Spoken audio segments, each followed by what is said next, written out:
And now, live from the Trump Taj Mahal site of UFC number 30, it's Dave Meltzer's Wrestling Observer Live.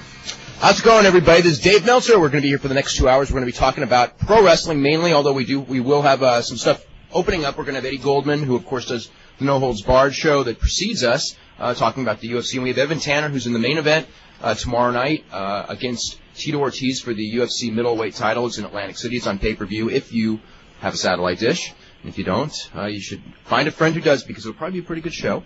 And Brian Alvarez, is Brian up right now? I'm here. Brian, how are you doing today? I'm doing good. Brian, we're snowed in like major. You are? Oh, like this is unbelievable. Man, it all melted up here, and it's sunny and beautiful, and... No, this is like paralyzing snow, isn't it? Close to it. I mean, I walked across the street. Oh my God. This is bad news. And some people are still flying in this afternoon and this evening, and I'm afraid some of them may end up getting stranded somewhere with this snowstorm. Yeah, it's bad. It's bad news snow. We got. I guess we'll start with Evan Tanner. Evan, of course, you're fighting Tito Ortiz for the middleweight title tomorrow. Evan, matching up with Tito Ortiz, what do you think? What do you think you need to do to win this match? Well, I expect Tito's going to come out strong like he always does. He's a very aggressive fighter, puts it all on the line, doesn't hold back.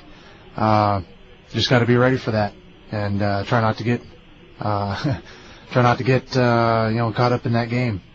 So, do you think that your advantage may be conditioning in the long term?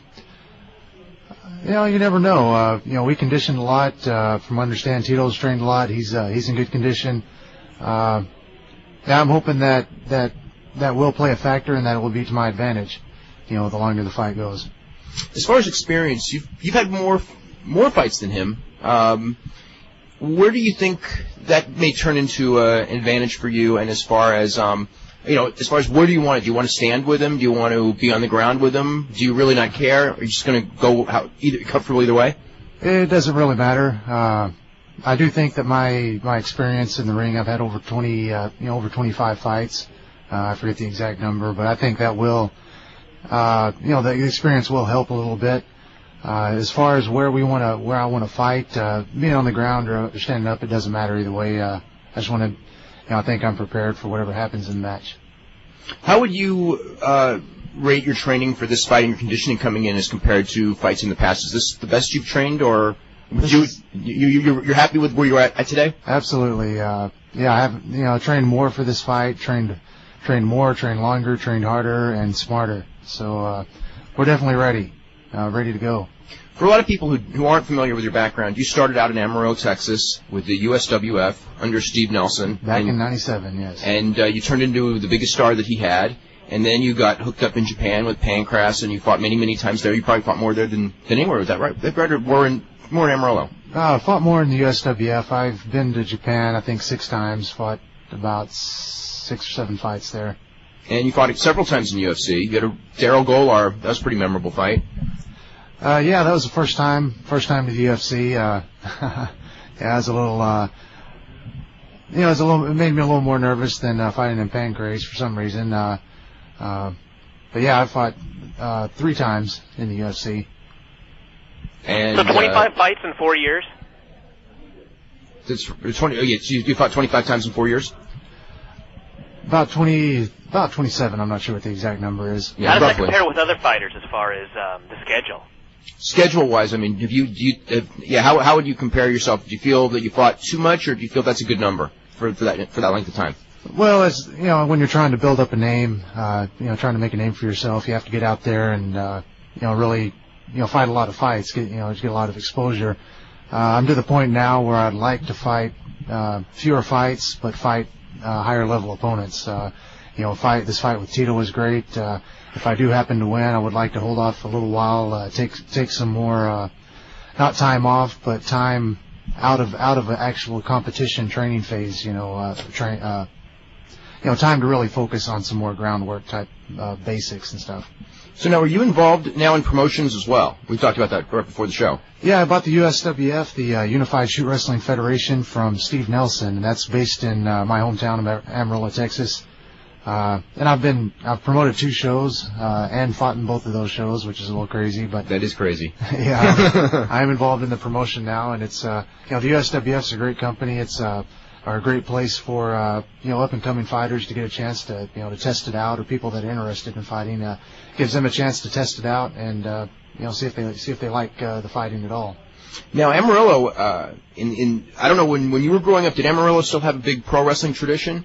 Or was it kind of fading out? Because Amarillo, like in the 60s and early 70s, that was not a hotbed, but it had the weekly shows and kind of a legendary cult thing. Yeah, it was really popular. There's some local guys there that have some big names still from the wrestling they did back then. I was a little young to be paying too much attention to that. But when I was younger, I still remember my grandmother going to the wrestling matches and stuff. So. Didn't they run the same building also? I believe they were in the same building that eventually the USWF shows were in. Yeah. Now, when is the next show that you're promoting? We don't have a date set. I need to talk to the venues, try to get an exact date set up. But sometime this summer, is the plan. Mm-hmm. Eddie, anything you want to bring up? Yeah, I just want to ask a question more for the pro wrestling fans too. Is that when the USWF started, there certainly had been a lull in the old territories. Of course, had died out, and I believe WCW comes in there to a certain extent. But what do you think? How did the fans take to it that you were putting on real fights billed as originally as shoot wrestling? How is that transition for the fans there? What did they expect when they first saw it, and how long did it take to educate them to what you were doing, how that's different from what they generally see in pro wrestling? Well, the USWF is, because it is open hand strikes and no elbows are allowed, it does end up being a lot more wrestling. Steve did a great job using that. Pro wrestling is accepted by mainstream society, whereas, if you call it shoot fighting or, any you get that negative stigma, right? You have that negative stigma. So Steve used that, recognition to get this type of, mixed martial arts fighting accepted there. I think the fans, took to it really well. It took time for them to become educated, but they're exciting regardless, even if you're not exactly sure what the rules are. There's, everybody likes to go there, drink some beer, and watch people fight. Yeah, I mean, I remember watching the early tapes, and it had, and the audience was almost like a pro wrestling audience, and then they were kind of learning what they were actually watching, Exactly. They're becoming much more educated now. Not to the level that some groups of fans are. The fans in Japan are very, very educated with the game, but it's still growing in Amarillo. There's still a lot of progress to make. Yeah. Eddie, anything else? Yeah. Well, I always felt that with the proper organization and promotion, the style that you were doing there, what he called shoot wrestling or shoot fighting, something positioned as a real pro wrestling as opposed to mixed martial arts. I think there's a future for that in places other than Amarillo if it's done properly. That's kind of Pride. That's kind of how Pride positions it in many ways, I would say. But I'm talking about in the U.S. because Pride is doing something a little different because they still have work fights and they bring in guys like Takada and Current, very popular. They use pro because they're appealing to the pro wrestling audience. So it's kind of a weird mix. Trying to. I think the Japanese fans were ready for that, though. I don't know if. It's also because how Japanese wrestling has always been promoted as, there's always been the question of who's the toughest in Japanese wrestling, whereas in American wrestling, it's entertainment, and while there's interest in who's the toughest, it's not an overriding theme. In Japan, people always were curious, who's the toughest of all these pro wrestlers, mm-hmm. And so by having them do shoots or work matches that look like shoots, it sometimes gets a lot of heat and a tremendous amount of attention. And the Pride website, the English version of the official Japanese one, I don't know if that's still up there, but would treat pro wrestling as a legitimate fighting style alongside judo and karate and jiu-jitsu and so forth. Whereas in the U.S., if you'd say that, people wouldn't you have to explain. Yeah, well, I mean, I thought it was really interesting when Kendo Kashin or Ishizawa fought Ryan Gracie, and under his credential when he's walked into the ring, it said, former IWGP Junior Heavyweight Champion, it was equivalent to winning an NCAA title. I thought, that's so weird. If in a UFC somebody walked down and they said, he was Dan Severn. Well, they did say that one time. Dan Severn with the NWA title, yeah. Yeah, but half of the WWF Tag Team Champions or something like that, yeah. It's just interesting. Yeah, which I think is one of the problems they have. But my point is that I think in the United States, with obviously the cultural differences that we have here from Japan, I think this style could appeal to people if it is done properly and promoted right, as I think it's been done basically in Amarillo. But the key thing, of course, it got to get on TV, and it hasn't gotten on TV yet. Well, it's TV. It's got to get pay-per-view, and it's got to get ultimately, it's got to get commissions understanding what it is and regulating it for what it is, rather than regulating it based on boxing rules, because it's not boxing. Exactly. Yeah. Anything you want to add to all this? Because have you run into any political problems in Texas as far as, rules that they want to impose on you and things like that? Well, the Boxing Commission just took over, the sanctioning of the shoot wrestling or shoot fighting in Texas. Our last show, November 25th, was our first show under these new regulations. The Boxing Commission is in charge, but it's under the Combative Sports Code, which is pretty much the same rules we've been fighting by all along. They changed one thing, which was I forget what that was exactly. It was such a small detail. Knees to the head or something like that? Was that the one? No, they're allowing that. I forgot what they changed exactly. It was something so small that it didn't really affect the nature of the sport. There's one thing I want to ask you, because, you fought under Pancras rules, you fought under the shoot fighting rules, and then UFC rules. When you're in the middle of a fight, because of natural reactions, fighting, how does, this time I can do this and this and this, but I can't do this and this. Does that ever get in your head, or when you're trained for a fight, you know exactly what you can and can't do under these specific rules? Yeah, depending on which company I'm fighting for, which fight I'm preparing for, I'm aware of what I can do. I'm aware of the rules. When I get out in the ring, I'm more of a thinking fighter. I'm slower, or I try to slow things down, fight more conservatively, and I don't have a problem. I've never had a problem getting mixed up, throwing punches when I shouldn't be, or anything like that. Because we've seen, some fighters, like in UFC, wasn't it, who was the guy, Eddie, that kept throwing the kicks even though it wasn't supposed to? Was it Alex Andrade? He was kicking with shoes, and that is illegal. He got himself disqualified over and over, because he wouldn't stop, because I guess that natural reaction of how he trained for other fights. Yeah, that's really the only time that's happened in a major fight. But I remember when Mikey Burnett of the Lions Den, who had a lot of success in the UFC and was also a very good wrestler, made his boxing debut in Oklahoma. He said to me, the commission said to him, "Now you're not going to pick this guy up and slam him down to the mat, are you?" And he said, "No, of course not." What was funny was, I don't know if you remember this, but Igor Vovchanchin, when he fought in K1, he kept wanting to take down Ernesto Hoost. Which you can't do under K1 kickboxing. Yeah. Actually, Andrade had said that. I had spoken to him in the bus on the way back to the airport the next day, and wasn't he training with Guy Metzger? Guy Metzger. And Guy had said to me, he says, we had trained him to kick, and apparently the understanding was they were going to be able to kick, but when they got to Iowa, they had changed the rules to not allow kicking, and he said it was in my head, and I knew it was wrong, but I couldn't. It was a communication problem. Yeah. I think it was the rule for the Iowa Commission's rule all along, but I don't know that had been communicated to people, where in the UFC you can kick with approved shoes, and elsewhere, such as here in New Jersey, he would have been allowed to kick with the shoes he was wearing. It happened. We probably should get talking to about pro wrestling with Brian and everything. And are we going to get to the pro wrestling news of the last couple of days? I've kind of been in transit, so I'm kind of out of touch. Brian, what's going on? I guess we can talk about the Thunder show last night, which you didn't even see, right? I saw a little bit of it. I actually had to leave just a few minutes into the show. So I saw, what did I see? I saw Kaz Hayashi and Kiwi, and not a lot. And I saw AJ Styles and Air Paris against Alex Wright and Disco, and that was as far as I got. Well, actually, you didn't miss much. It wasn't a great show, but the one thing that I thought was so great on this show was the fact that every match had a clean finish. Mm-hmm. Every one. No distractions, no run-ins, nobody at ringside. Every single one was clean. Chuck Palumbo beat Lex Luger. Buff Bagwell did a clean job. That was good, but other than that, the wrestling wasn't that great. The theme of the show was horrible promos. Every promo was horrible, almost bar none. And the main event was Steiner. That's good. What was that? That's something that needs to be worked on, really bad. Yeah. Especially when if you're doing matches with clean finishes, I think it's almost more important to have really good promos. Mm-hmm. Because you need, I think you need it's like pro wrestling. It's such a weird balance. You have to have. You can't be pure sport, because if it's, I'm not, and obviously not pure sport because it's winners and, because it's predetermined, but what I mean by presentation of pro wrestling as sport, kind of like, say, old St. Louis wrestling or old All Japan wrestling, you can do that for the athleticism and the matches, but you have to have that sizzle somewhere.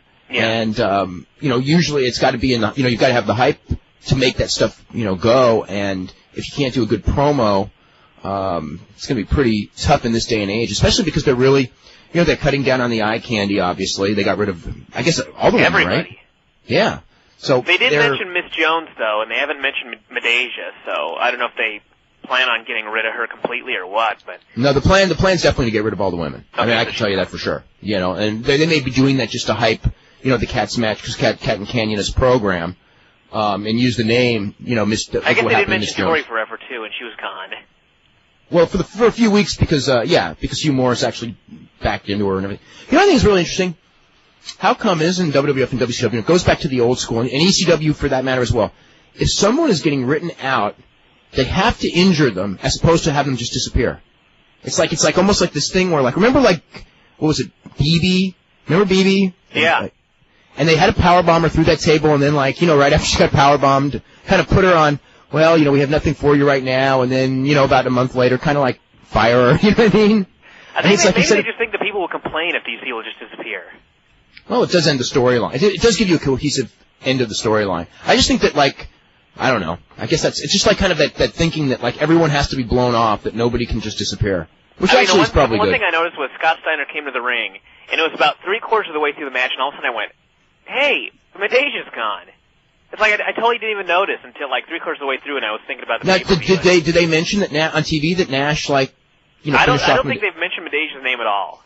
They should at least mention that because, let's face it, probably 90% of their viewing audience did not buy that pay-per-view. Yeah. I mean, maybe they did, and I was fast-forwarding through that part, but I didn't hear it. I don't even know. What else is going on? I mean, I heard that Honda pulled out of, that's, of course, was yesterday morning. I heard that Honda pulled out of XFL, citing that had nothing to do with the ratings, which is ludicrous. Yeah, of course. Yeah, and then, because of content, I mean, come on. I just read the ratings report that you had up on the website the other day, and it was quite appalling to look at how... Oh, the XFL? Oh, my God, the combine. What was the combine? Where the hell is it? 5.5. 5.5. That's slightly below a 10, according to my math. Yeah, I think it's going to be really hard. I remember, last week when it did the big drop, the big apologists going, well, geez, that's just what they were expecting. I mean, now, why are you saying it's bad? It's what they're expecting. And actually, it was 1.5 points below what they were expecting even. And it was only 2 weeks in. You got to remember, this thing is going to slide. So, theoretically, the slide should be, you're at that 10 combined, or between a 9.5 and a 10 combined by the 5th week. Okay? We're in the 3rd week, and we're at a 5.5. This is a disaster. And, there's a quote. Did you see the Vince McMahon quote in USA Today? No. Okay, I will read this. He said, despite tumbling TV ratings bringing on Make Good ads this weekend. So they're starting the Make Goods this weekend already. Yeah, they're going to start doing that. Yeah. Vince McMahon says the new football league will not be sacked after the first season. Pull the plug, McMahon said. I can tell you that is not going to happen. That is not the way Vince McMahon and the WWF do business. And Bob Wright, who's the NBC president, has personally told me he's with us all the way. Yeah, the hell he is. Yeah. 3.0 on Saturday night in prime. They were 3.1. You can't do 3.0s in prime time. And if this was a sitcom, I mean, it'd be done. Could you imagine going from a what was it? From a 9.5 to what did they do the second week? 4.6?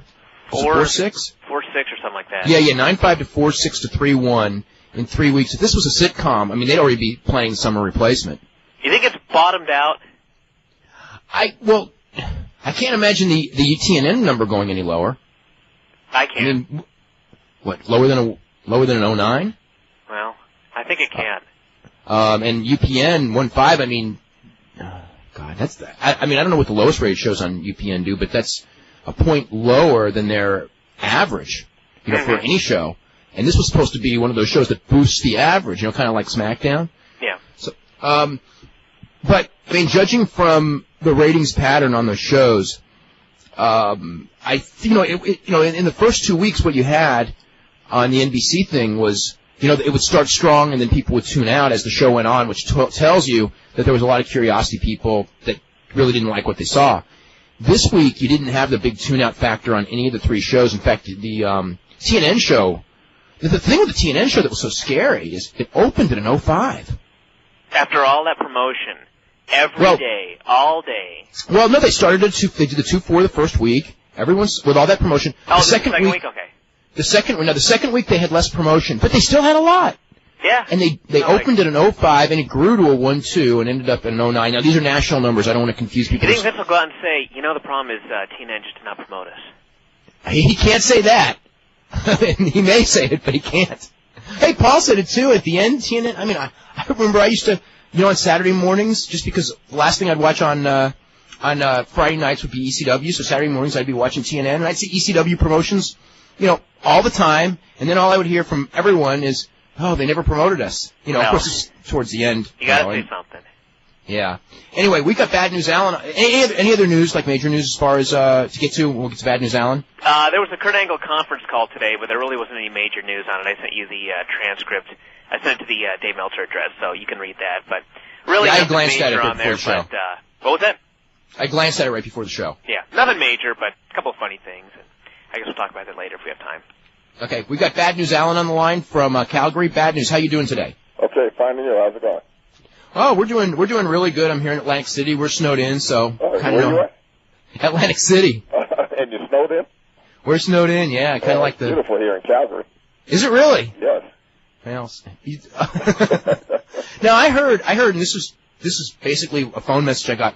Well, what's happening with you with the local promotion there? I guess something happened in the last couple of days. Yeah, I got fired. I was the booker and the creative director, and the two people that own the company figured that they know a little bit about wrestling now, and I only been in the ring for 22 years and been in this business for 24 years, and they thought they knew more than me, and they started doing stuff behind my back without even asking me, firing people and changing the card and all kinds of things, and we got into a big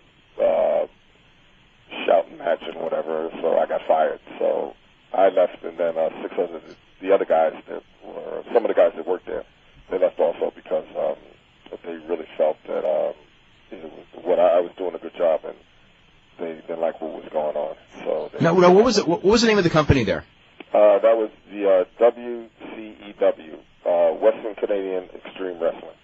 And that was the group. A lot of you guys came from Stampede a couple of months earlier, right? Yeah, we all bolted from Stampede after not getting paid by the Hearts. Checks bouncing, and guys, they owed a lot of money too. So we started this group, and we went in, actually the two people who put up the money, all of a sudden they started going to their head. They figured they could do everything by themselves. So that's what happened there. How many guys total do you think left? Well, as far as I know, 6 have left, besides myself. And who are those guys? Did anybody left? Well, let's see, you had Bad Boy Gary Williams. You had Misfit Chris Anthony and his brother Crazy Mike.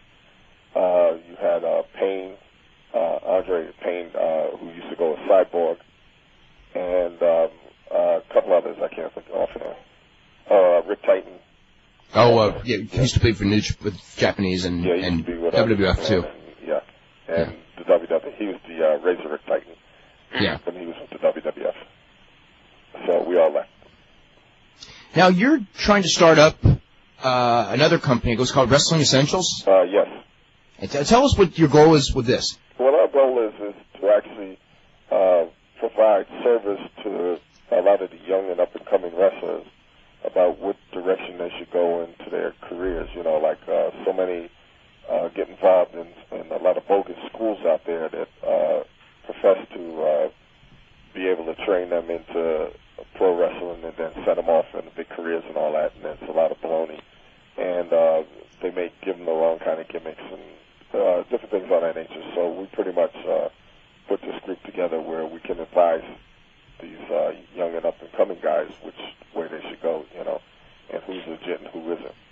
So it's more advisement and not training or anything like that? No, it's not training. It's just to more or less give advice, and we have like a classify ad thing and, different things like that, where we can help them out into furthering their careers. Now, one of the things we should talk about, going back to your career. Yes. There was a story that when Kokina, when Yokozuna died. Yeah. that you were in Mexico in a match with Andre the Giant and Yokozuna. What was the story on that? That's a true story. It is a true story. I mean, I'd never heard the story. Yeah, and then when he died, one of his Yokozuna's friends had told me, how come you never wrote about this? And I said, well, I never heard the story. Well, I don't think that many people knew about it. It was Kokina, who was Yokozuna, and Bam Bam Bigelow and myself. We were the six-man tag against Andre and two of the local Mexican wrestlers. And Andre was sick that whole day. He had diarrhea. And apparently he threw me into the corner, and he went to give me that big ass bump that he does. And when he did, he just, all his bowels went loose, and he just crapped all over my chest and everything. And I fell out the ring, and I was puking my guts out.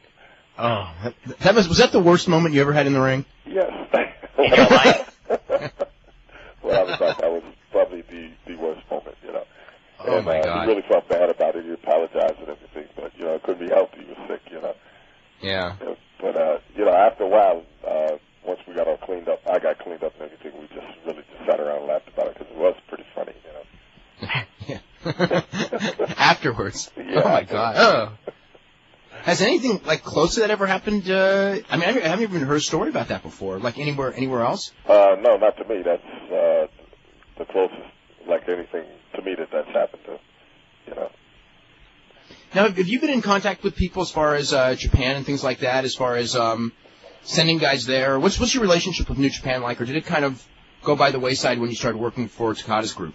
Well, it did for a while there because Sakaguchi, who was at that time the president of New Japan Pro Wrestling, him and I never got along. He was my first match in the business, and then they kept me over there for a year and brought me in. But I don't know, there was just something with our relationship. We just never really got along. And when I left to go to New York, Inuki was my mentor, and he always had a good feeling in his heart for me.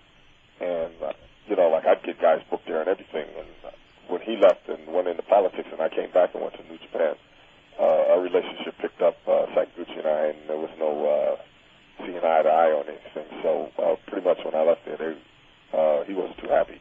But what happened was now a lot of the young guys that trained with me when I was over there, we all broke in together as like Fujinami and Koroneko and them. They all were good friends of mine. So now they took over everything.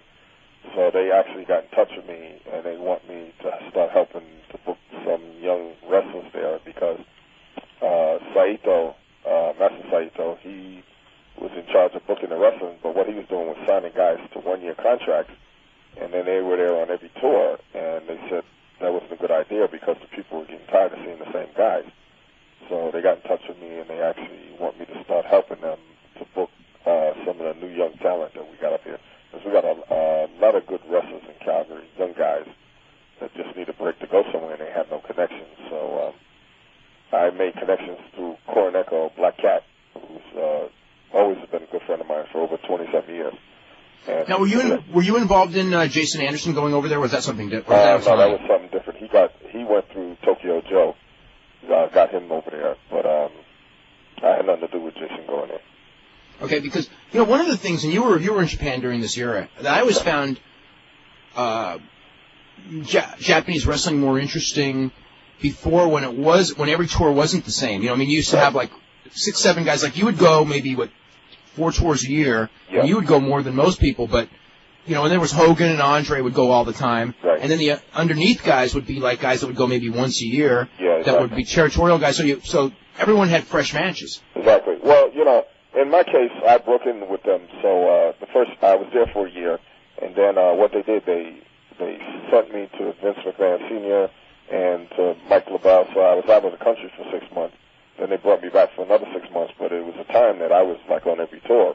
But so I was one of them. So it didn't mean much for me, but they would always exchange and bring in different people, and it made it more interesting for the public and for us too. You always weren't there with the same guys, especially if there was somebody there that you really didn't like, So it made it interesting. But then they started, just booking guys amongst themselves and using their guys, and then they would book maybe 1 or 2 different foreigners, and it really got boring after a while. And the people, they were happy to see different, as they call Gaijin foreigners, different Gaijins come in there, and that's what they want to go back to now. Yeah, because I think that hurt All Japan as well. But I mean, All Japan, they used to have like all of the big stars would go. Right. This was before WWF and WCW had like year-round deals. I mean, Vince McMahon would send guys. Hogan, when Hogan worked for Vince Sr., not right. Jr. Exactly. I mean, Hogan would go there all the time. Andre would go there all the time. Yeah. He would send, Adrian Adonis and Mass Superstar and a lot of the other different guys. Yeah, well, I was there with them all the time, and actually that's where I first met Hogan at, and the Giant also, and doing business with them years later in the States and all that. But I actually first met them coming in through Japan by Vince Sr. sending them over there. What was your reaction to Hogan when he first went over there? Because probably he got over really quick in Japan. He was actually a superstar in Japan before the States. Yeah, actually what they did was because they had this love for blondes and he was a big guy that they actually really gave him a good push, and he got over really well there. And I always got along with him well, and we had no problems there. So it was fun having him on the tour because he was easy to rib. Also, the guys used to rib him a lot, But yeah, he really got over big because the Japanese, he was what they were looking for, a big blonde guy, One of the things that we talked about on the show when you've been on before, and other people have talked about, when you were in WWF in the late 80s, right. Now, what exactly did McMahon told you that he wanted to make you the world champion against Hogan and all that heat, and I mean, did he tell you that before you went there, or was it when you were on the road there and just going like, I'm going to make this move, and then it just didn't happen? No, this was their promise to bring me in, because what happened was I was working for Japan, and in between there I was up here working for Stu. So I was happy because Stu actually, when he sold the territory to Vince, he made a deal that Brett, Davey Boy, Dynamite, and myself would go work for him. But I never did go because my wife was pregnant at the time, and I was always on the road when my kids were born. And this time I knew it was going to be my last one, so I wanted to be home with her and support her. But so I didn't go, and I had my deal in Japan, so I was happy there. So that was the promise they made me to get me in there, was that they were going to have me as the first African-American world champ, and they were going to have me work against Hogan. And he was going off and then coming back, and then we were going to do, we were going to have a storyline going for about a year or so. And they never did really keep their word. They never did keep their word, Do you think they ever intended to really do it, or did they just tell you that to get you in there? I think it was a ruse just to get me in there, that's all. Mm. Because they were actually running out of heels. Hogan went through more heels than Bruno did in 15 years, Bruno Sammartino. So they were running out of heels, and I was one of the few that was still out there on the market that hadn't been in the WWF in years, So I was like a fresh face. I'm in Atlantic City. Dad is in Calgary. Brian's in Seattle. And it's sunny everywhere except where you are. Everywhere in the world. I know. I'm here to judge the UFC tomorrow, and I hope there's no close fights. But if there is, the last time they had me judge, there was probably the closest fight, or among the closest fights in the history of UFC. And I'm just sitting here going like, I had been to many UFCs and sat with judges, and every time it's like, when it comes down to who was going to win, there were a couple of close ones, but pretty much 80% of the time you knew who was going to win. Okay, so I'm sitting there, and then there's a fight with Mark Coleman and Pedro Rizzo, and basically who won that fight depended on if you were a kickboxing fan, then Pedro Rizzo won. If you were a wrestling fan, then Mark Coleman won. And, I was supposed to be in the middle, and that was basically a very tough fight to judge, very controversial. In fact, I hear about it all the time, and hopefully that won't happen again. But anyway, that's another story. Actually, the arena here seats 5,000. They're close to a sellout. They were, at noon when they had the press conference, there was about 300 tickets left. So, and that was at noon today. It's close to 6 o'clock Eastern, so I would imagine they're going to have a sellout by tomorrow night. Not much of a walk-up, though. No, in fact, we've got they should be glad that they sold those tickets in advance, because this city is pretty well paralyzed. Yeah, and as far as I know, a lot of the hotels in and around the area are booked up solid with people coming in for, not just for the UFC, but for other events as well. But I know that the hotel that Eddie and I are staying at is pretty much full, and it's mostly people to see the UFC. So it's going to be a lot of fun. Yeah, that's going to be good. Brian, when do you think you're flying home there, Dave? Saturday is the plan. That's the plan, huh? As long as I'm home in time for the pay-per-view, I'll be okay. If I'm not home in time for the pay-per-view, that's I got a day leeway. Well, the forecast is there's not supposed to be any snow here tomorrow, but it is supposed to stay cold. But I don't think as long as there's no snow on the ground, you should be able to fly out easily Saturday. Okay, cool. That's no problem. I'm actually not getting the show tomorrow, and I finally found someone with a dish that I could go over and watch the shows, and actually want to watch them. But I'm wrestling tomorrow, so. Oh, so you're not gonna get a chance to see it. No. Oh, that's too bad. 'Cause it probably will be a good show. Hopefully. Bad news. We talked a little bit about UFC when you were on one of the times before. Yeah. How much interest have you had in it, and what have you seen of it? Well, unfortunately, we don't get it up here. Like when I had a dish before, I was living out on an acreage. That was the only way we got it in. But since I moved back closer to the city, we can't pick it up here on cable or anything. No pay-per-views or nothing. They won't let it into the country, so it's pretty hard to actually come across it. Now, a lot of the guys that you would know from Japan have done this in Pride, like Takada. Yeah. Who else has done that? He wouldn't have been familiar with. You'd probably know who Naoya Ogawa is just from judo. I mean, he was world champion. I think he won a silver medal in the last Olympics. Not 96. Yeah, 96. He won a silver medal. I think it was a silver medal. And who else? Yatsu did one, believe it or not. No, wait a minute. He lost to the kid from France. Delane, I think his name is. No, he lost to the Russian. Oh, okay. No, he didn't, because actually, in '96, the Russian was the defending champ, and he showed up. You're right. The Russian won in '92. Yeah, he won in '92. You're right. And Ozawa came in second to him, and then in '96. You're right. That was in 1996. So the Russian wound up in the wrong building, and he wound up at the event too late or something. So you know that Brian? That's right. I vaguely remember that story. Yeah. Do you know what the story was on that? I mean, this is the weirdest story. They were fighting in the unlimited weight division. Yeah. And he missed his weigh-in, so they wouldn't let him compete. Yeah. It wouldn't have mattered anyway. But it was any weight. But it was an unlimited weight class. And didn't they tell him the building to go to, and he actually went to the building they told him to, but it was the wrong one? Yeah, it was the wrong building. And then, which is not surprising with me in judo anyway.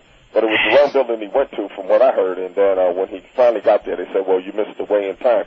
Because actually, the weight doesn't matter, especially when it's unlimited, but it's just to check in and make sure that you're there, And he wasn't there, so they eliminated him, and he was defending... defending gold medalist. Yeah, he was defending gold medalist. So I think the kid from France won, and he won again this Olympics also. Right, and Ogawa was like fifth, I think, that year. Yeah, exactly. Yeah, that's right. But he did it. Yatsu fought at 44 years old, which was a real bad idea. Yeah, really. For the first time, because Yatsu had never done any stand-up. No, not at all. I mean, he was Yatsu when he first started out. He started out with us, New Japan Pro Wrestling. And he was really, really lazy, And really? They had a hard time to really get him to train. He never really pushed himself. Yeah. He was a very good amateur wrestler there before he got in, but I guess. Yeah. And then he got to the pros and he became awful lazy. Yeah. He gained a lot of weight, too. I hadn't seen him in years, so it wouldn't surprise me at all to hear that, Because like I said, he was really lazy. He never pushed himself, so it would just be a matter of time he put on a lot of weight. What's your thoughts as far as, how close are you following WWF and WCW, and what have you seen of those products lately? Well, it's funny, because I haven't seen the WCW in a long time. I mean, it comes on here twice a week.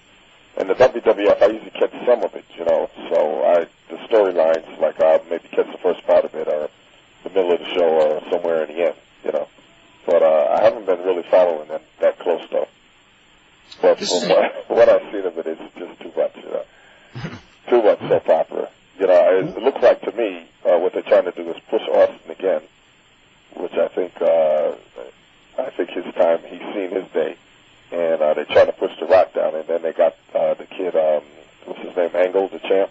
Mm-hmm. Yeah. They got him more or less as a little flunky, Like they're making, to me they're making fun of me. Here's a guy that's a gold medalist in the Olympics, and they got him as like a little stooge, that type of guy, So we've talked about that. Storylines are too much. And then I don't know how true it is that what's the daughter's name? Vince's daughter? Stephanie. And Stephanie, I hear she's the main story writer, Yeah, she is. And I'm saying, as you can tell by watching TV.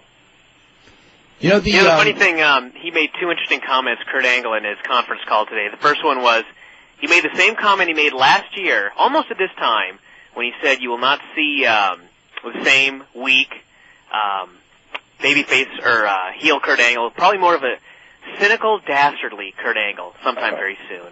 And I thought, he said that same thing a year ago. He said that to us. He said it to us. Yeah, we're still waiting for it. And then he had the other one, the other good comment was he was talking about Triple H and just totally put him over as like the greatest guy.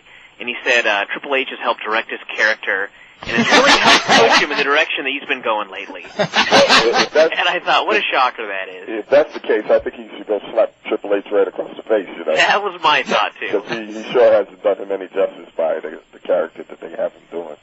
You know, Brian, was it Tuesday when we were talking about Angle and not getting the win over Rock, and then that night he got a win over Rock in that tag match. Yeah, he did. Yeah, on the SmackDown that's going to air tonight. This is from Elliot Jenrette, who wants me to ask Bad News. What are your thoughts on Dynamite Kid, and do you have any funny stories about Dynamite? God, you were around Dynamite for years. Oh, yeah. Well, like I said, I tell everybody, until somebody proves different pound for pound, I thought he was probably the greatest wrestler in the business. But, I have so many stories about Dynamite. I love the guy. He was a tremendous talent, and I just feel really, really bad the way his career wound down and how he's wound up in a wheelchair, you know. But he was quite a character. We were talking about one story the other day, and this was funny. One of the guys brought this up to me. It was about, we were riding up in the van, and I think we were going to Regina, and John Foley, who was also from, I think he was from Leeds, England, but he was a manager over here. And he was really, really good friends with Dynamite, you know. And I'm sitting next to Foley in the van, and then Foley started complaining how hot it was in the van. And he had one of these paper hats that the bakers would wear, you know. And I turned around and looked, and the hat was on fire. Flames were shooting everywhere. Dynamite set his hat on fire. I couldn't believe it, and I'm smacking his head trying to put the fire out, you know. And he didn't even know he was on fire. He thought, man, it's getting awful hot here, you know.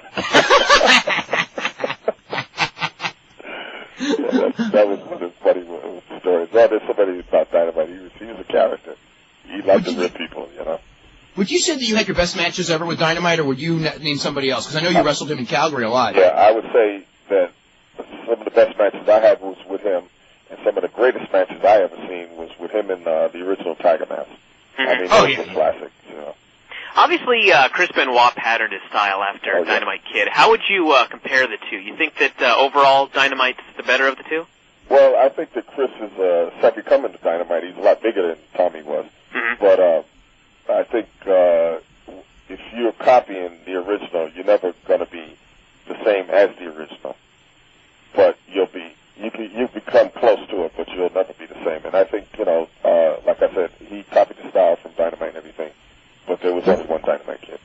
The one thing about Chris compared to Dynamite, is that I think that Chris wrestles a smarter match, and Dynamite took way more risks, which is one of the reasons why he ended up. Chris does the Dynamite stuff, but not the real crazy Dynamite stuff. Yeah. Well, I tell you, like I said, when I first met Dynamite Kid, well, I was calling Tommy, that's his real name. He was, I think, like 21 in Japan. And I told him, I said, you know something? I said, by the time you're 30, you're going to wind up being a cripple. Because, I mean, he would do stuff that was spectacular looking, but it was just totally insane, you know. And it caught up to him sooner or later, you know. But that's one thing about Chris. He does look out after himself. And he doesn't abuse himself like Dynamite did, you know, and other things outside the ring. Yeah. He really takes care of himself. Let's see what else we got. What do you tell everyone about, like, your Wrestling Essentials thing? Could you kind of tell everyone, like, where the website is, what you're trying to do and all that again? Okay, yeah. Well, members, they can join for $75 a year. And like I said again, it's to help the up-and-coming wrestlers and backyard wrestling independent. And we have our website is WrestlingEssentials.com. And we have an email is also WrestlingEssentials@home.com. So they can either write either one of the two and get all the information they need. You know, we talked about, you know, you wrestled in Mexico a lot.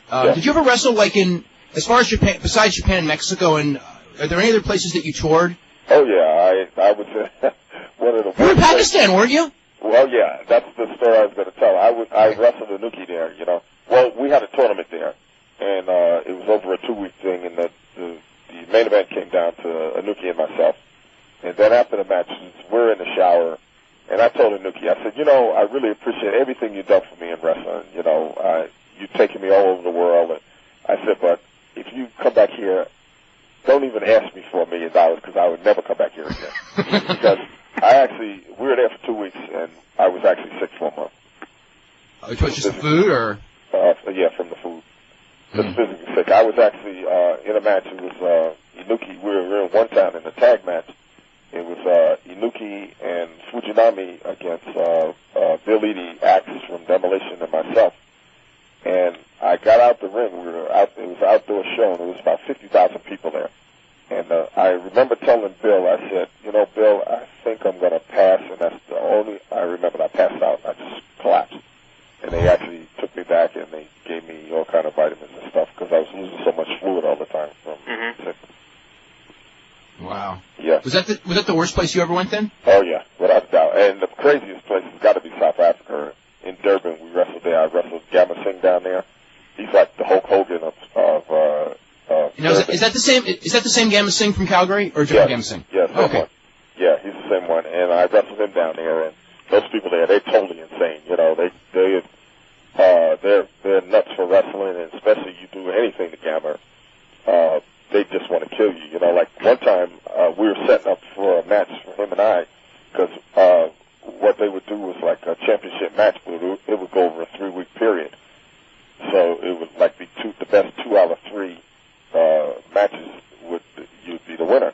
Well, we were setting up because I was down there a couple of times, and Gamma and I never met each other at that time. So we did a thing where I pile drived his brother, Akam Singh, on the ground, and nobody left the stadium.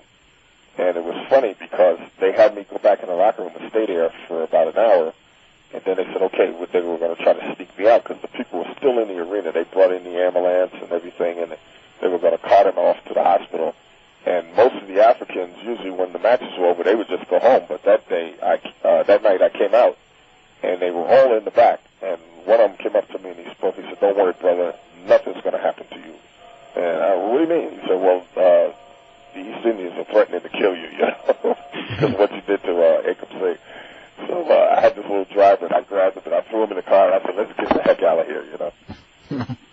Now, what happened with those guys getting to Calgary? What's that?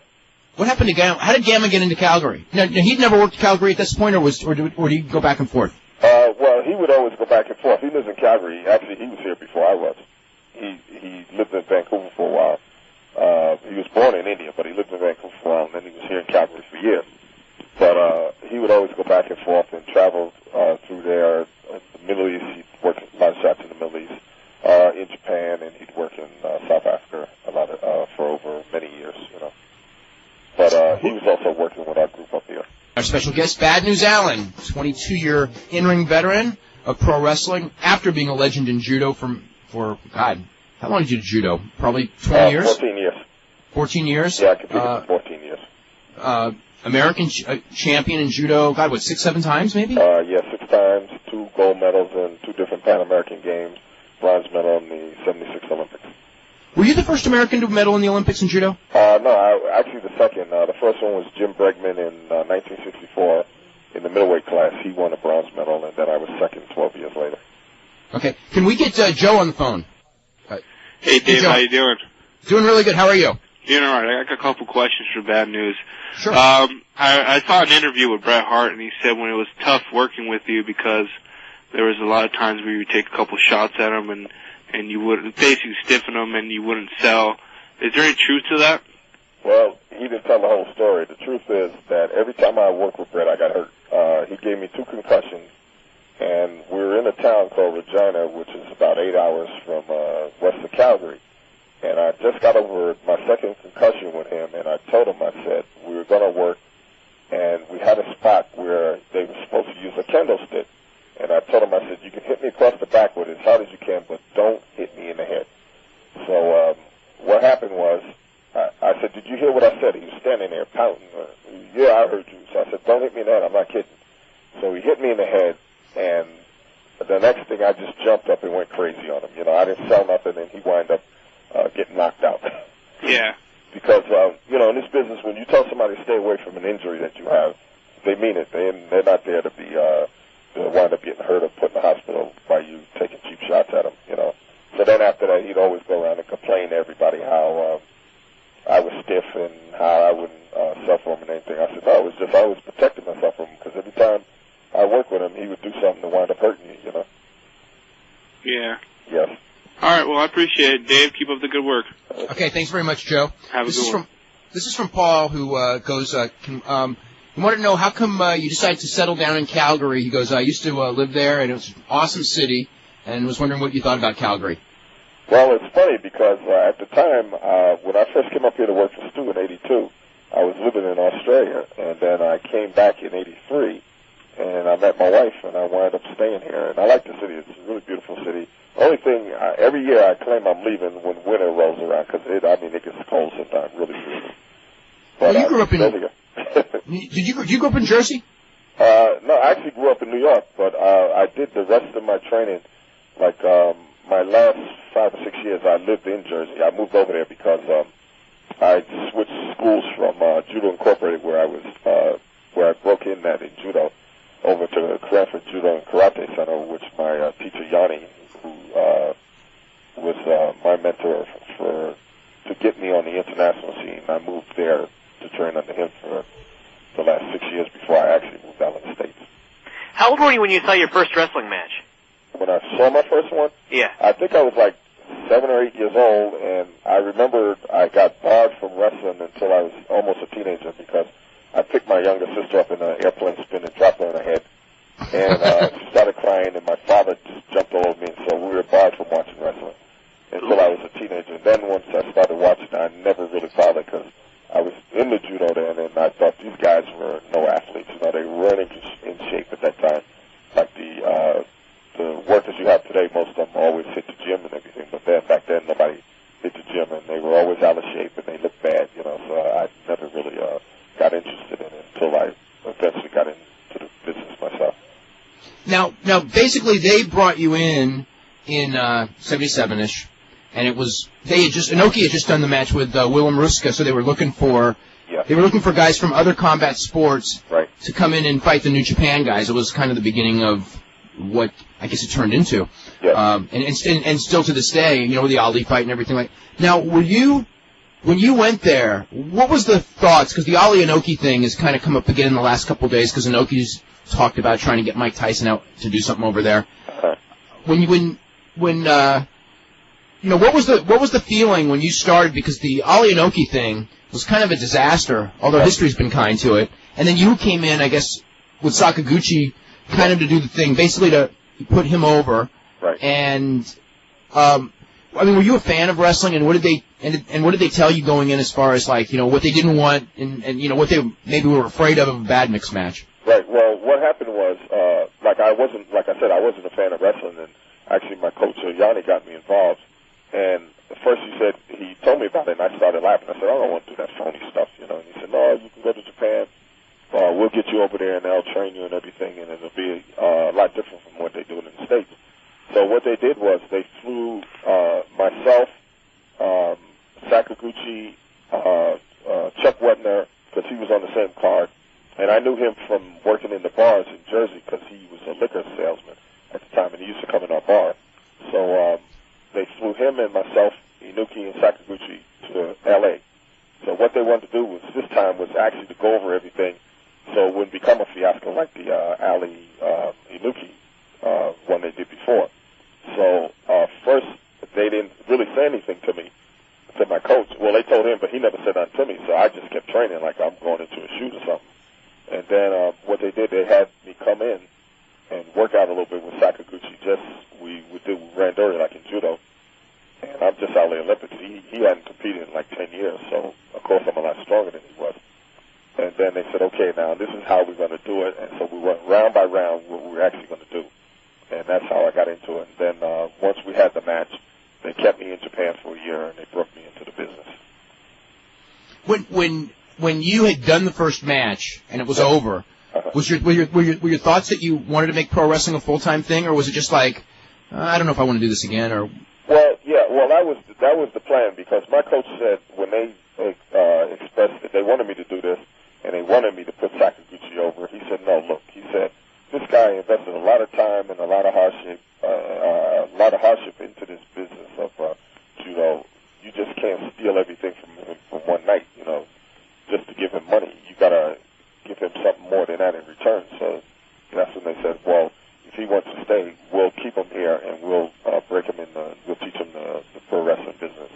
So after the match, I actually stayed in Japan for 1 year before I came back home. This is from Mike, who goes, you worked in UWFI. The style was different from traditional pro wrestling, like Stampede, New Japan, WWF.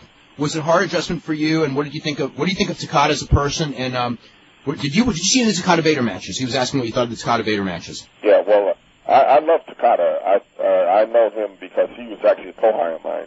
He started in wrestling a couple of years after I did with New Japan Pro Wrestling. And I always thought he was a tremendous worker outside of Fujinami. But then he changed his style. He went into more the kickboxing type thing. And some of the matches he had with Vader I thought were just pretty awful. Vader wasn't a really good worker. I thought the ones that I enjoyed most were with him and Gary Albright. I thought they were better matches. Really? Because I thought one of the Takada Vader matches I thought was really awesome. Uh-huh. The first one that they had. I don't know, were you on that stadium show? The one at the baseball field? Yeah, it was a baseball stadium show. Yeah, I was on it. Yeah. Yeah, I was on that card. But it was funny because I never did see the match. I think I was like third on the card or something like that. We had like 10 matches or whatever, and where we were situated, you actually couldn't go out and watch the matches themselves, Were you ever on? Okay, sorry. Were you ever on a show with one of the was Dennis Kozlowski? Yeah, a couple of times.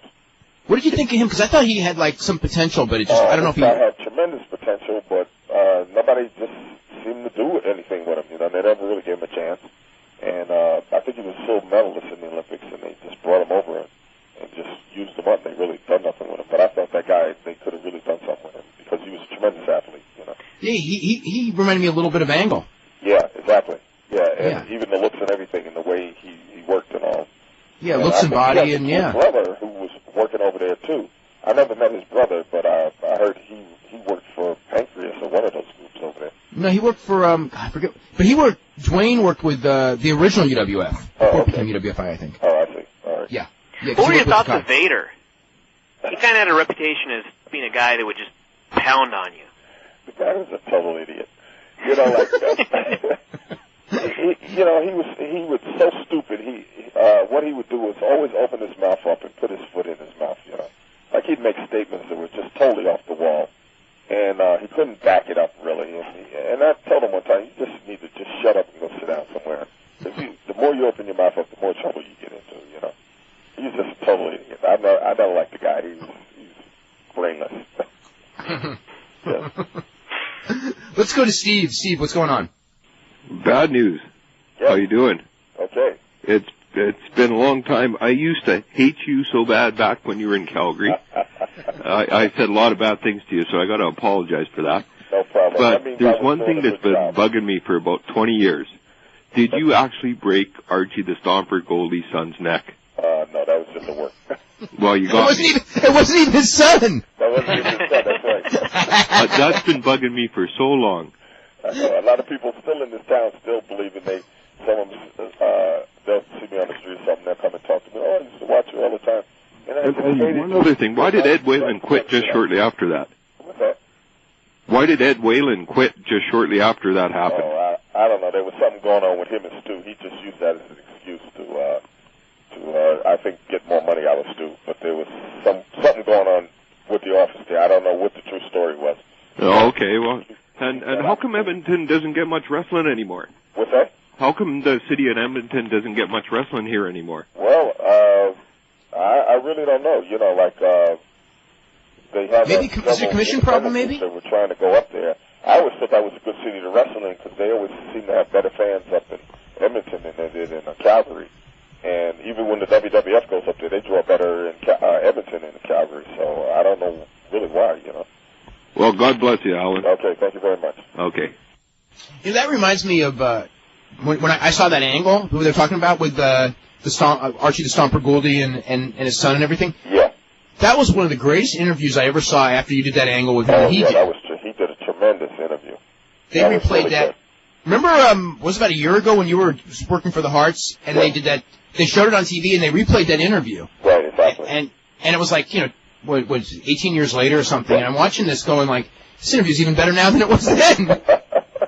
Yeah, because actually when they played it and it showed on the TV the next week, I really got into it. I said, this is a really that was a great angle we did, because, it was so long ago you sort of forget about it. And then once you see it again, you really realize, we did a lot of work went into it, but it really worked out well, Let's go to Stephen Van Nuys. Steve, what's going on? Hey, bad news. How you doing? Okay, fine. How's it going? I'm doing all right. I'm 20 years old. I've been training for shoe fighting. Uh-huh. I've been currently going to Lion's Den. Yes. Now, out of the whole majority of people going to New Japan right now, trying to do the shoot fighting / pro wrestling thing, right. Out of all those, who do you think is the best one? Out of all the guys that are trying to do the shoot wrestling or just plain wrestling, period? Well, I mean, they have shoot experience, but they're trying to do the wrestling thing now. Yes. You mean like Don Frye or Johnston, or? Are you talking I about mean, out of the whole group, who do you think would be the best one? Well, I don't know, because it's been a long time since I know who was actually doing the shoot wrestling over there, so I really couldn't tell you, But always one of my favorite wrestlers out of New Japan, besides Fujinami, because him and we came up in the ranks together, was always Muto. I thought that they never pushed him right. I always thought after Inuki left that he should have been the next big star out of New Japan Pro Wrestling. Yeah, I think Fujinami had a tremendous capabilities in shoot fighting. I saw a couple of his... Really? I mean, I don't know. Who's that? Fujinami is a shoot fighter. No. He wasn't? Okay. No, he never did any shoot fighting that I know of, anyway. Oh, well, I guess he worked me. Another question I have for you is, Dave, there's a local promotion right here in the Van Nuys called XPW. What do you personally think about them? I mean, their TV's terrible. Their TV's terrible. I can tell you that. I mean, it's just the hardcore stuff. Again, I watched a couple of their TV shows and it didn't appeal to me at all. In fact, a lot of their TVs actually I've seen and just didn't appeal to me. Yeah, because what they were telling me is they had some guy named Dynamite D or something. He was a worker trainer. I saw him out with the Lions there. What he was telling me was he was going to be the next Benoit. He got such a good work rate and all that. And I was like, really? Why hasn't I heard you anything from Meltzer or anything in the sheets? Well, basically because I'm getting buried because the TV isn't as great and I'm not getting pushed and blah, blah, blah, blah. And I was wondering if you ever heard about this Joker. I know Darren McMillan, I think's his name. Nobody should say that they're like Benoit. I'll sleep at that. Yeah, really. I mean, there's maybe like 5 guys in the world who could say that, and he's not one of those 5, that's for sure. I mean, I don't want to say anything bad about him, but I'm just saying, Chris Benoit, no, come on. Yeah. You know what I mean? Huh? Who would you say is the top 5 right now? As far as what, workers? Yeah. Chris Benoit. I really like Jun Akiyama and Kawada for sure. Mm-hmm. Jun Akiyama in Noah. He's come a long way. Yeah, Kurt Angle's coming close. He's not quite there yet, but for whatever it is, 2 years in, he's unbelievably good. Mm-hmm. Yeah. Eddie Guerrero when he's healthy. He's one of my favorite workers. He's pretty close. Yeah, him and our bar at Tijuana were awesome. Oh, incredible. Helmsley. Helmsley's right up there. I mean, he's had so many great matches with different people in the last year. Mm-hmm. Brian, who am I leaving out? Who were you talking about the other day? Blue Panther? Blue Panther's awesome, but people don't know about him. Well, I've seen Blue Panther. He knows a lot of wrestling skills. I mean, guy's awesome. Yeah. I mean, that guy must have some amateur background or something because he knew a lot of moves. You got Blue Panther? Yeah, did you ever work with him? You might have. No, I haven't, but when I was down there was another Blue Panther, so he must be his son or kid or something. It's the same guy, I'm sure. You don't mean, or do you mean Blue Demon? Okay, yeah, the Blue Demon, yeah. Okay, Blue Demon was really famous, but he died like just a few weeks ago. Oh, I didn't know that. Oh, I'm sorry. Yeah, he was like 78 years old. Oh, yeah. But Blue Panther was kind of a knockoff on Blue Demon, you know what I mean? Yeah. All right, guys, thanks for all your help. Okay, you're very welcome. Tomorrow we're going to have Bobby Heenan on, and I'm going to try to round up Frank Shamrock as well, if I can find him, since I know he's here somewhere. We'll talk to him about his Burger King commercial, among other things. What he's Burger up to. King commercial. He's in a Burger King commercial. I guess it was on XFL, but I haven't seen it yet. Yeah, actually, it was on the XFL. It's actually there's 4 different versions of it. I only saw one. But Al saw it. Yeah, it's basically a bunch of different ethnic people. You know how the Burger King was going for a whole lawsuit thing. Apparently, Burger Kings weren't put in ethnic neighborhoods, and Al Sharpton went nuts about it. And I don't know this. I guess Burger King, in order to make up for it, decided let's put a bunch of ethnic people in a commercial and show that they're eating Burger King. I guess that was supposedly the politically correct thing for them to do. And Frank is just one of a number of people in the commercial, and you can clearly see him in the commercial. He's kind of shadow boxing a little bit, and he's probably in. It's a 60-second spot. I would say he's in a good 5 or 6 seconds of it, which is pretty good, for a little bit of exposure. And I knew it was him immediately. I mean, they hold on him for a good, couple of seconds. So. Sounds like he's eating a BK broiler. No, he's actually not eating a burger, but there are 3 other versions. There's 4 total versions of the Burger King commercials, and he had mentioned to me today when I talked to him at the press conference a little story about how he went out for another commercial, but we get him tomorrow. I'll let him tell the story. It's a good one. This is from Trent for Bad News, and he wants to know, do you think that an independent promotion is viable in Western Canada and specifically in Alberta? Well, it can. If you get a group of people that use their heads, because like I said, there's a lot of talent up here, And actually, when I got involved with this group here, I actually took over the book after Jason left, and for various reasons, and just the 2 guys that are putting up the money, they just got their nose in everything. They think they know everything. They don't want to listen to nobody. And you can't do business like that. Even if it's not wrestling, if it's any kind of business and you want it to be successful, you bring somebody in that's been in it and know what they're doing. You sort of take their advice, because that's the idea. That's what you're paying them for. Just don't bring them in there and so you can just run over top of them or try to bully them around because that don't work, What does he mean by viable? Because, Tim Flowers does fine every month running in Cloverdale. Yeah, he does, Tim he's crazy as a bedbug, but I love the guy. He's my good friend. But, he really does well, and then it's out there. The market's there, and it can be done, What do you think, Brian? On the shows that you work, I mean, the one thing, and I'm not having seen any of the shows, I mean, there's a lot of matches, and it almost seems just when I read the results of your shows, I keep thinking like, 13 matches in a night or 14. Isn't that like just too many for the people? And I always wanted to ask.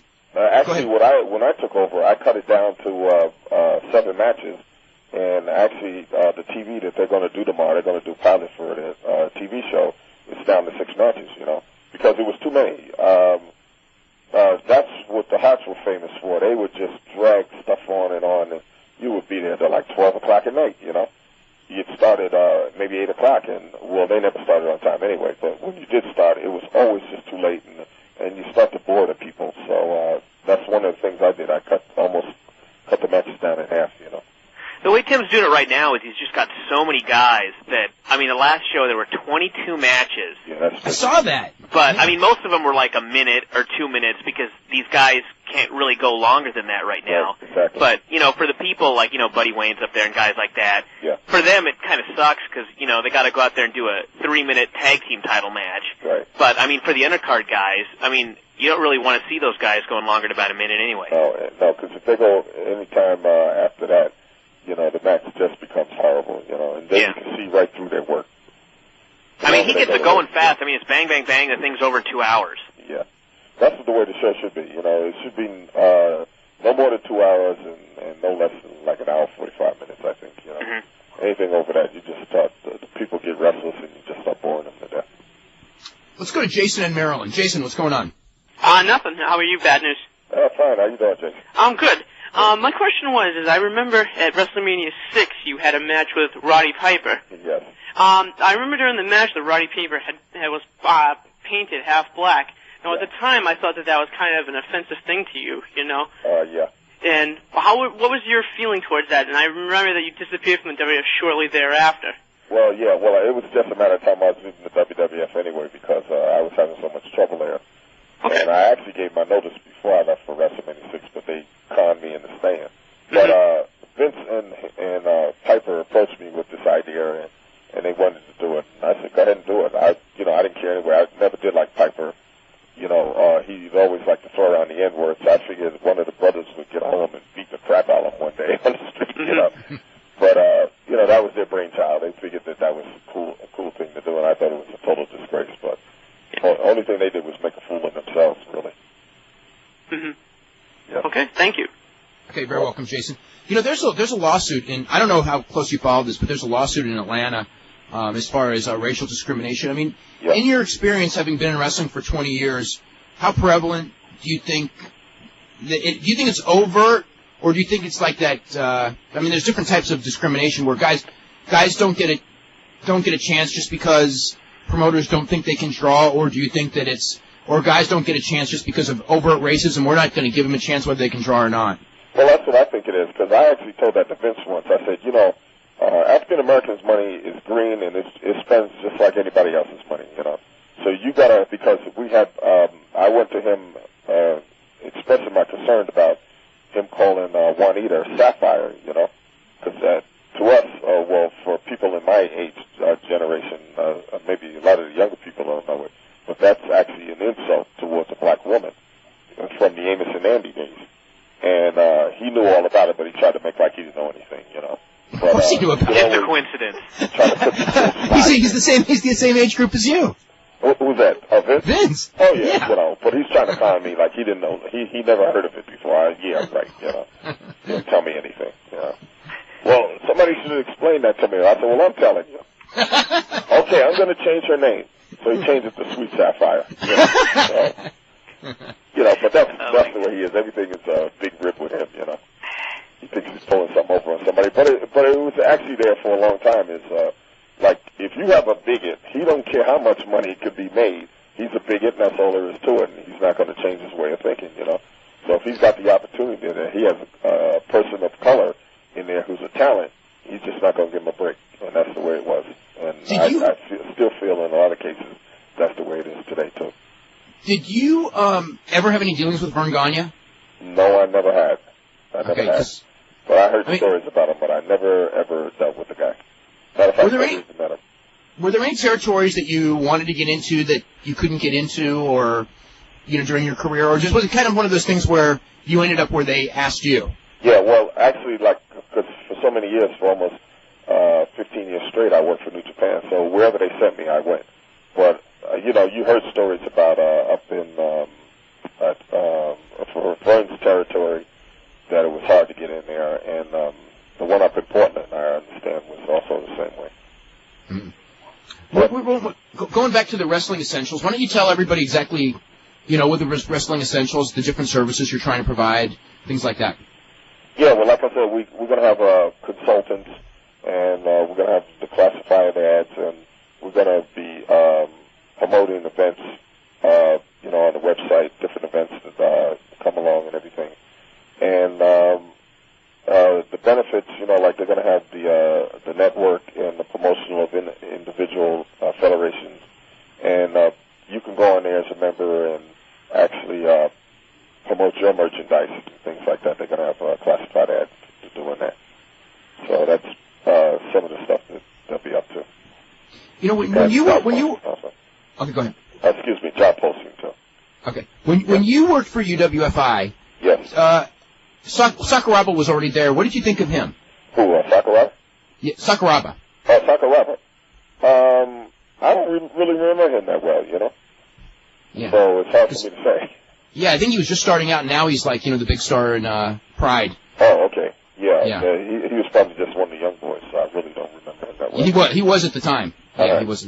Yeah. Okay. Yeah, now he's fought the Gracies and all that, and he's become a real big... beat one Gracie after another. Like, was it 4? Boiler? Yeah, I think it's 4 now. Boiler, Boyce, Henzo, and Hyan. Yeah, 4 Gracies. Yeah. So, he's kind of like a big hero over there, and he actually won the Wrestler of the Year award. Oh, I see. Yeah. Okay, yeah. I remember him. I think he was just starting out when I got there. He was a young boy. Yeah. Yes. Young guy. I think he probably worked like an opening match maybe when you were there. Yeah, that's right. Yeah. Who were some of the guys that you worked with when you were over there? You worked with Anjo, right? Yeah. No, I never worked with Anjo, and I was sort of glad I didn't, because I didn't like him at all. You know, I thought he was probably one of the biggest jerks that they had in the company. Why so? Well, he was in the office there, and I remember they brought one Russian over there who was a tremendous wrestler, amateur style wrestling. This guy was really good. He's a big guy. I can't really remember his name. Was it Hashimov maybe?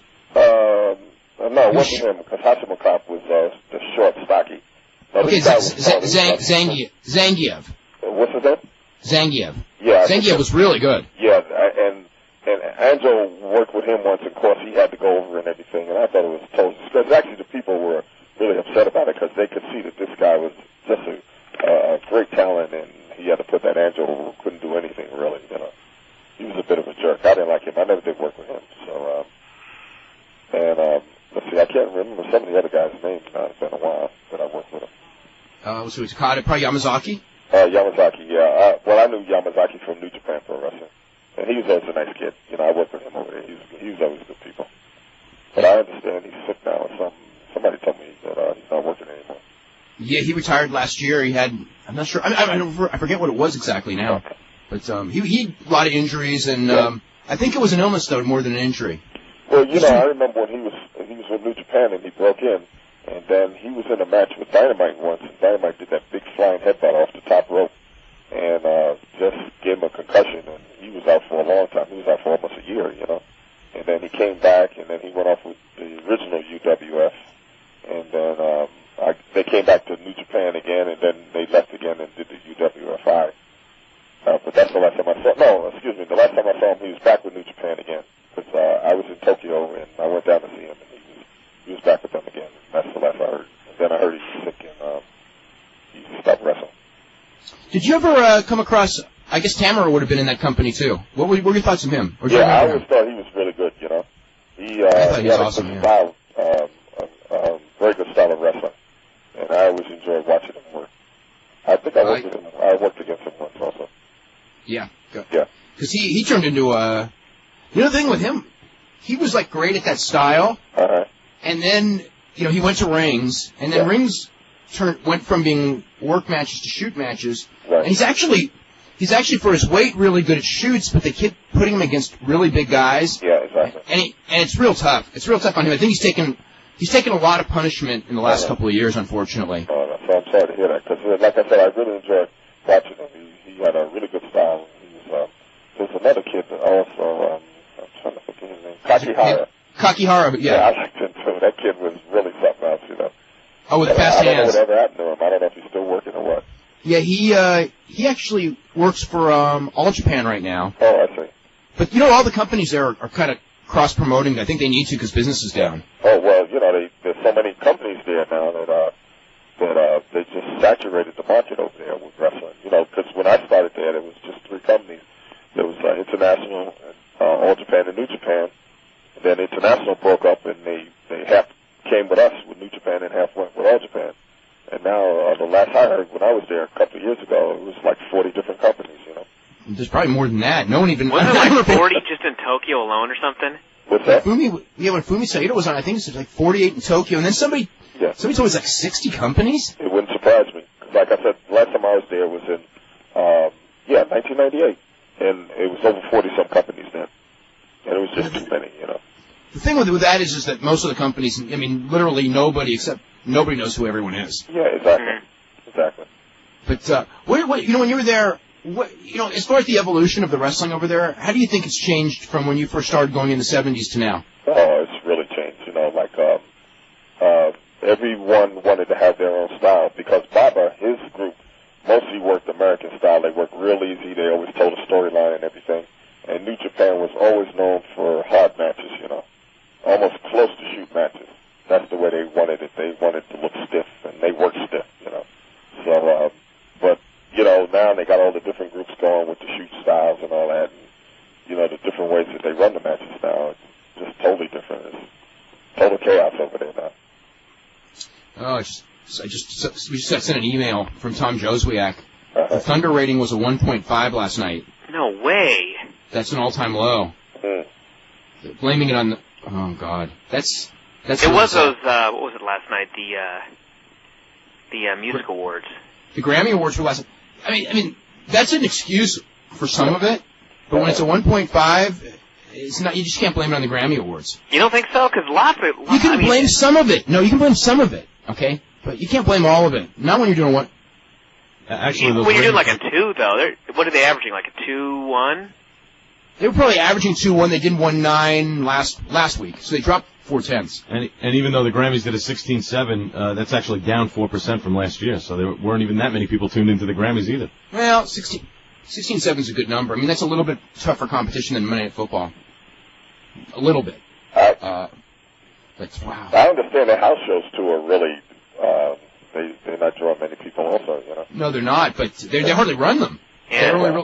They're really running. The basic schedule now is every Monday TV taping. This actually someone actually sent it. We'll get to this in a second, but every Monday TV taping, and then one pay-per-view, and then 2 house shows every month. So it's like been 7. I think they're cutting it back down to 5. Wow. This is from they averaging 5 shows a month or something like that. Well, right now 7, but they're going to cut to 5. So it's like the schedule is getting a little bit too tough on the guys. What's that? Those 7 shows a month. It's getting too tough on everyone, on the pocketbooks of the people who are funding the company, unfortunately. Yeah, really. Especially, but it's hard. You know, it would be hard as a businessman to want to buy in there after, I guess, Turner lost $80 million, they said last year, or something like that. Almost. I think the real number was in the 60s, but it's still too much. Yeah, that's still a lot of money. This is from Frank, who sent in this email. He says, Victor Zangief and Yogi Angel from April 1994 was a classic. He said Zangief threw Angel around like a rag doll, arm-dragging Angel with Angel facing the wrong way to take the move. On the same show, you had the match with Tamara. And they said you use your size to dominate Tamara until Tamara just started kicking you in the knee. Yeah. So that was a match, and they stopped the match because of kicks to the knee. Right, exactly. Yeah. He says it looked like you were double-crossed. Is that true? No, not at all. That was we worked out the match. That's the way they wanted it finished. What did you think about that type of stuff, right? You know, I mean, there were a few double crosses in that company, weren't there? Well, it was later on, because after I left there, one time Gary called me up. We were pretty good friends, and I think he was supposed to work with Tamara.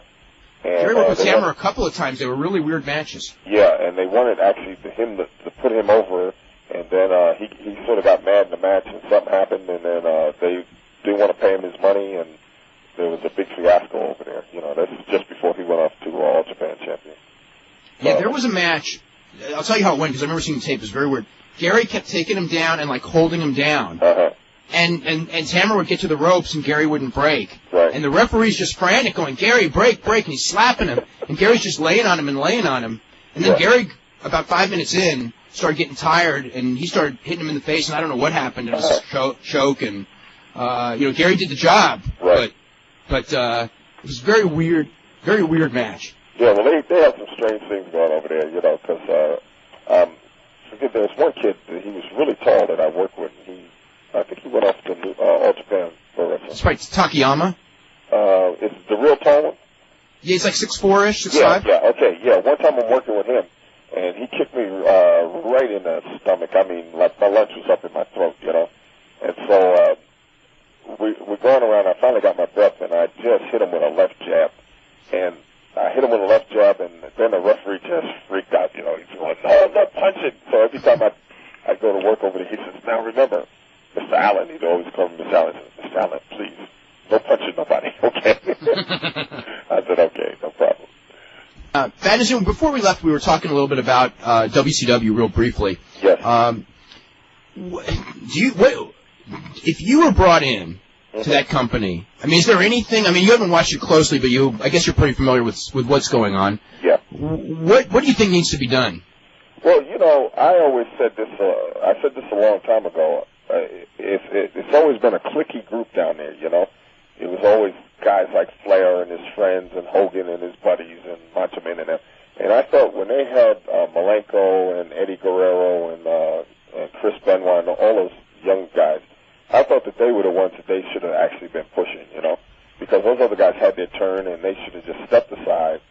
And what do you have? You have Flair down there now, still involved in everything after 30 years. You know, it gets to be a bit much, you know. But what they need to do is just get rid of those guys and just start from the beginning, start from scratch, get some good talent in there, because I guess they got a lot of young kids that are really talented. And they're but they're not experienced. Doing basic wrestling. Stop trying to copy the WWF and their nonsense, and just start their own thing, do their own style. I think that would be the way to go. Yeah, the problem is the young guys are inexperienced, and sometimes when they wrestle each other, right. You see it. Yeah, oh yeah, definitely. Well, you got to keep veterans around, to help them out. But I mean, like guys like Flair, he should be in the office somewhere. He don't need to be out there working, Well, he's not. They don't put him in the ring, but they have him doing a lot of interviews. He's still good on interviews sometimes. He's got. He was okay on Monday. For a couple weeks there, he wasn't doing so well in the interviews. He had nothing to say except put over the company. Yeah. Well, he never has anything to say. That's the problem. No one does. No one has direction. And you know that, Brian. Mm-hmm. Go out there and it's like, what do you want us to say? Just go out there and say something. Yeah, I think there's too much chaos there. There's too many generals running around there. Nobody seems they need just one or two people that really run the whole thing, and just everybody else step back.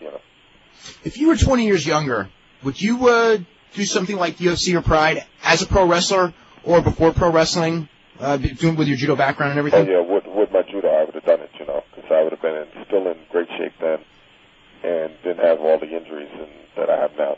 So I would have loved to have done it. That would have been a great challenge for me. How are you feeling physically? What's that? How are you feeling physically, like the knees? Really good. I had my knees replaced last year, and I really feel good. The pain is gone and everything. I can walk around like a normal person now. Cool. Yes. Yeah. As far as what do you think as far as adapting judo to that style? It would be easy because I did a lot of fighting in the streets myself, so I was always pretty good with my hands.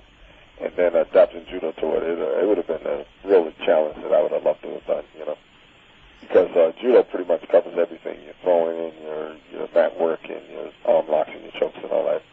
So I always said, because like Gracie, when he first came there, he had his mat work was decent. It wasn't some of the best that I've seen in judo, but he had enough knowledge that he beat a lot of guys because they just couldn't compete with him on that level, Well, they had a lot of guys then. I mean, the thing was in its infancy, really. Yeah, right. I mean, the guys now are just so much better. I mean, more well-rounded. Uh-huh. Now, have you been in contact with Mike Swain at all in the last few years? I know that when we talked before, you mentioned that he started under you. Oh yeah. Well, I actually sent him a Christmas card this year, and I think I spoke to him about 3 months, just before sometime in the middle of the last year before Christmas. Was the last time I think I talked to him. What's he trying to do? I know that he was trying to promote judo as a professional sport too. Yeah, actually, we went in and he brought in all the Olympians and everything, and we actually did a pilot for pro judo. But he has that judo gi company that he has, which most of the international players use his gis, and also the tatami mats, which they use for judo. He sells that all over the world, so he does pretty good with that. Yeah. Can you tell everyone a little bit about him? Because he ended up winning a medal in the Olympics as well. Yeah, actually, he was the first American to become a world champion in judo in his weight class, and he was really good. He always would do what you would tell him to do. He always learned that hard work would make you successful. And so he always worked hard. And I was the one that actually talked him into going to Japan to train over there. And he was exciting. He was an exciting player to watch too. And the thing is, you look at him physically and you go, the average person on the street, I can take this guy, and then he gets his hands on you, and it's a different story. Have there ever been any of the judo guys in the last couple of years where you thought they should go into pro wrestling just because they had the right charisma or something? Not really, because like you say, okay, if he's a big guy, he should go in, and then they can actually teach him and guide him along to come out of the shell that they're in, because like judo's totally different from pro wrestling, but you never really see anybody with that much charisma that you can say, they should go into pro wrestling right away, Do you think having that athletic background you had was a hindrance or a help? Because you ended up doing really well in pro wrestling and you started late. Yeah, it was out for me because when I went there to train, actually the training was so much easier than judo. It was just like me taking candy from a baby, really. So it was nothing to it. And if you're really athletic, it all depends on your mindset too. Because William Risker, who was a tremendous athlete, just never could catch on in judo. He just never got in pro wrestling. He just never got the idea, you know. And if you seen him do judo and you seen him do wrestling, you'd go, well, there must be twins. There got to be two different people. It can't be the same guy, you know, because his wrestling was totally different from his judo. Well, Kurt Angle was talking today about when he was training for pro wrestling. He basically had to forget everything that he'd ever learned in amateur wrestling. Exactly. And he said for a lot of guys that was hard. Was that hard for you, or did you just, what mindset did you have? Just the mindset was hard at first, you know, but anything I tried to do, I always tried to do my best. But the mindset is hard at first because it's usually when they come and ask you to do a job or put somebody over, and you know you can just take this guy and with one hand and just, you know, kick the crap out of him. Yeah, sometimes it was pretty hard to do. But the problem was, if the guy was a nice person, you'd go along with it. But if they were a bit of a, you know what, then it became hard. Or sometimes you just say, "No, with it, I ain't going to do it," you know, and then maybe take them in there and stretch them a little bit. You know, one of the things though that I know, like WWF right now, they're trying to recruit a lot of, you know, amateur wrestlers and things like that. Is the idea that, you know, like training for pro wrestling for some athletes and for some people, certainly if you're not an athlete, it's pretty tough training. Now, you know, for you it was easy because you were world class. You were world class at another sport and training at that high level. And you know, Angle and some of those other guys, you know, the one thing where they feel is that when it comes to the training for the pro wrestling, they're not going to cry about it. Yeah, exactly. Yeah, exactly. Yeah, because for the average person that's never really done anything as an athlete or done anything in athletics. The training can be really hard for them, you know. But if you've done some type of amateur sports, I always laugh at that word amateur because actually most people that done amateur wrestling or judo or anything, they've been in the sport like for 15, 20 years, you know. So you're not really an amateur. You don't get paid. But if you've done that kind of that type of athletic training, going into pro wrestling is really nothing, you know. The training is just really simple. I think. Let's go to Mark in Connecticut. Mark, what's going on? Hi, Brian. Hi, Dave. How you guys doing? I just had a question for Alan, and I'll keep this really short because I know you're running low on time. Mr. Kawaj, during your run in the WWF towards the latter half, maybe actually it was towards the beginning, I'm sorry, maybe right after WrestleMania 4 in spring of '88, you worked that series with Bret Hart, and that was, if memory serves me, that was around the time where the WWF house show, they were really running the same match, almost move for move, you know, in all the arenas at that time period. And it seemed like you guys were doing like the 20-minute time limit each and every night. Was that a challenge not to really be able to deviate from that too much? I mean, in terms of just a repetition of doing pretty much the same match night in and night out? Well, see, the thing about it was when you worked with Bret, he wasn't imaginative. He didn't have an imagination. You had to go step by step with him. And so every night you did it that way just to make it easy on yourself. Because if you deviated from what you did the night before, he would get lost, you know. And then the match became really screwed up. So that could just seem really frustrating. I know. I mean, you know, it's idiotic, but you know, you do what you have to do to keep the job. It just, you know, coming from Japan and with your background, it must have been one of the more difficult things to actually have to do to not be able to be really creative like you would like to have been. I'm sure. Yeah, exactly. You know, it was really hard. And actually, like if you went to for 1 week and you followed us, we did the same single match every night, the same moves, same everything, you know. And everyone's like I said, you kept it that way, especially with Bret, because if you deviated and went off somewhere else and tried to become creative, he was just totally lost. And then it was just a total fiasco. So the best thing to do was just keep it simple, do it the same way you did it every night, and get out in one piece. That was most important. About the extent of it. All right, guys. Well, thank you very much for taking my call. Take care now. Bye-bye. Okay. You're very welcome, Mark. You know, one thing I want to ask you about is, I remember there was a period there, so I'm trying to remember which WrestleMania this would be before. WrestleMania, I guess before WrestleMania 5, I'm thinking. And you were working the house shows with Savage, and Savage was the champ, and he had actually just turned. Right. So he was a heel, and you were a heel, and you had to do this weird thing where he was the babyface in the match, even though he was a heel. Because I saw one of those matches in Chicago, and it was a good match, but it was very strange because he was trying to play babyface and heel at the same time. Yeah, exactly. You know, they was going to start working that program with Hogan, so they wanted to try it with me, see what would happen, to have him work as a heel. Well, the people still, because he was working with me, and they disliked me more than him, I was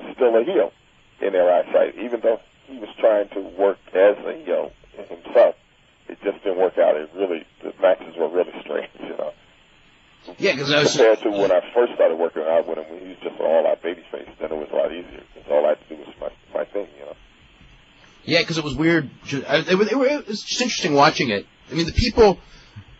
I mean, I remember when I watched it, I was like, I don't know if they're going to really hate him that much with Hogan, but I mean, when it came with Hogan, right. He actually turned full-fledged heel. I always liked him as a heel. I thought he was a great heel. Yeah, because I always thought he worked better as a heel either. And for him to go with Hogan, because Hogan was such a big baby face that it became easy for him to turn as a heel. But the work against me, who was probably at that time one of the ultimate heels, it was hard for him to actually be more believable as a heel working against me. And I thought that was a stupid idea. I felt that if they were going to go that way, they just should have let him work with somebody else, like one of the top baby faces. So. Did you of all the guys you worked with over there, did you get a favor? Was Jake? A lot of guys say Jake, which is funny. Yeah.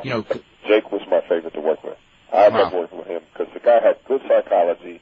He was a great worker. He had great timing and everything.